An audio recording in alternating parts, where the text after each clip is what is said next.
নমস্কার, কেমন আছেন সবাই? রেসিপিজের নতুন কিছু রেসিপি নিয়ে আপনাদের সকলের সামনে হাজির হয়েছি। আজকে একদম কম সময়ে একটা এগ থালি রেসিপি আপনাদের সাথে শেয়ার করব। আজ তৈরি হবে ভাত, মুসুর ডাল, আলু সেদ্ধ, বেগুন ভাজা, ডিমের ডালনা। চলুন দেখিনি। প্রথমেই আমি চাল ধুয়ে ভালো করে ভাতে বসিয়ে দিয়েছি। তারপর মুসুর ডাল ভালো করে ধুয়ে নিয়ে রুমালে করে বেঁধে ভাতের মধ্যেই দিয়ে দিচ্ছি। ডিমের জন্যও আলু সেদ্ধ করে নিয়েছি। আর আলু সেদ্ধ যেটা হবে, আলু চোখা যেটাকে বলে, সেটার জন্য আলুগুলো দিয়ে দিচ্ছি ভাতের মধ্যেই, আর ডিমগুলোও দিয়ে দিচ্ছি। এই সবগুলো একসাথেই সেদ্ধ হবে। আপনারা চাইলে এগুলো আলাদা আলাদা করেও সেদ্ধ করে নিতে পারেন, কিন্তু আমার যেহেতু খুব কম সময়ে এটা তৈরি করতে হতো, মাত্র আধ ঘন্টা সময় ছিল, তার মধ্যে আমাকে পুরোটা তৈরি করে নিতে হতো। তো এখানে আমি সবটা সেদ্ধ বসিয়ে দিলাম এবং হাই ফ্লেমে দিয়ে দিয়েছি, যাতে ভাত, আলু, ডিম সবগুলো একসাথে সেদ্ধ হয়ে যায়। এবার একটা মশলা বানিয়ে নিই। পেঁয়াজ, আদা, রসুন, কাঁচা লঙ্কা, বেশ কিছুটা টমেটো, একসাথে একটা মশলা এখানে পেস্ট বানিয়ে নিচ্ছি। একটু জল দিয়ে পেস্ট বানিয়ে নিচ্ছি। আর ফ্রাই প্যানে সর্ষের তেল গরম করে বেগুনগুলোতে নুন হলুদ মাখিয়ে দুটো বেগুন ভেজে নেব, কারণ ডিমের ডালনাতেও আলু পড়বে, আবার আলু ভাতেতেও, মানে যেটা আলু চোখা সেটাও আলু। আর যারা ডায়াবেটিক আছে তারা তো খেতে পারবে না, তাই জন্য তাদের জন্য বেগুন ভাজা। তো বেগুনগুলো এখানে আমার সুন্দর ভাজা হয়ে গেছে। বেগুন ভাজতে ভাজতে ডিমের জন্য আলুগুলো খুব বেশি সেদ্ধ করার দরকার নেই, কারণ এটা তো ঝোলের মধ্যে ফুটবে। এটা অলমোস্ট 70% সেদ্ধ হয়ে গেছে। ভাতটা আমার 10-12 মিনিট ফুটে গেছে, তো এটা অলমোস্ট 70% সেদ্ধ হয়ে গেছে। তো ওই জন্য ওই আলুগুলো তুলে নিচ্ছি। এখানে পেঁয়াজ কুচিয়ে রেখেছিলাম, পেঁয়াজ আর শুকনো লঙ্কা ভেজে নিচ্ছি।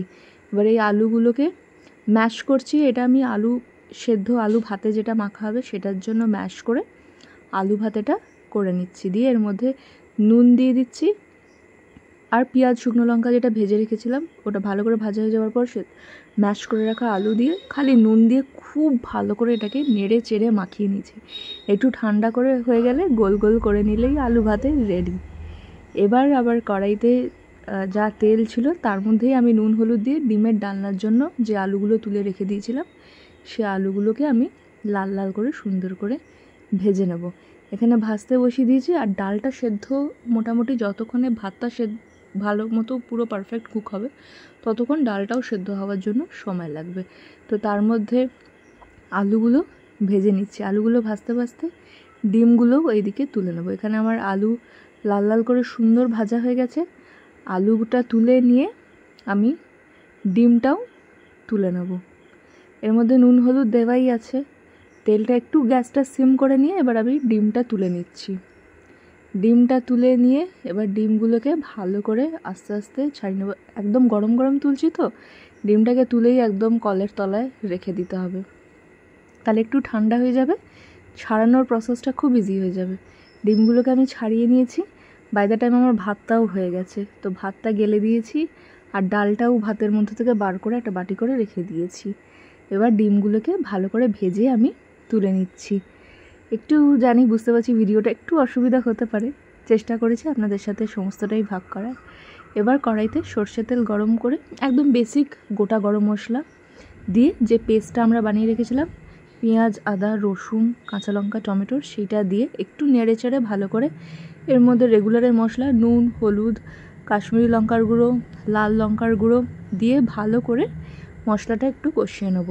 মশলাটা আমি একটু আবার অল্প একটু মিক্সি ধোয়া বাটিতে একটু জল দিয়ে ভালো করে ধুয়ে নিয়ে সেটা দিয়েও কষাবো। কষিয়ে এর মধ্যে ভেজে রাখা আলু আর ডিমটা দিয়ে দেবো। ভালো করে কষা হয়ে গেছে, ঝোল ফুটে গেছে, তারপর ভেজে রাখা আলু আর ডিমটা দিয়ে দিচ্ছি। এবার নামানোর সময় শুধু ঘি আর উপর থেকে একটু গরম মশলা ছড়িয়ে নামিয়ে দিচ্ছি। আমার কাছে ধনেপাতা খুব একটা ছিল না, অল্প ছিল। আপনারা একটু বেশ ভালো করে ধনেপাতা দিয়ে নামাবেন। এটা একদম কষা কষা করেছি, ডিম কষা যেটা হয়, যেহেতু ডাল ছিল জন্য এটা একদম কষা কষা করে করেছি। এবার ডালটাও ওখানে সেদ্ধ হয়ে গেছে, এই জন্য ডালের জন্য 5 ফোড়ন, তার মধ্যে একটু সর্ষে, শুকনো লঙ্কা দিয়ে পেঁয়াজ দিয়ে ভালো করে ফোড়নটা নেড়ে নিয়েছি। পেঁয়াজটা ভাজা ভাজা হয়ে গেছে, ওর মধ্যে দিয়ে দিয়েছি নুন। এবার ডালটা দিয়ে ভালো করে ভেজে নেব। সামান্য একটু হলুদও দিয়েছি। এবার একটু পরিমাণ মতো জল দিয়ে ডালটা সেদ্ধ হতে দেবো। সেদ্ধ হয়ে গেলেই তৈরি হয়ে যাবে। সব কটা রান্না তৈরি হয়ে গেছে। আপনারা জানাবেন আপনাদের কেমন লাগলো। ভালো থাকবেন।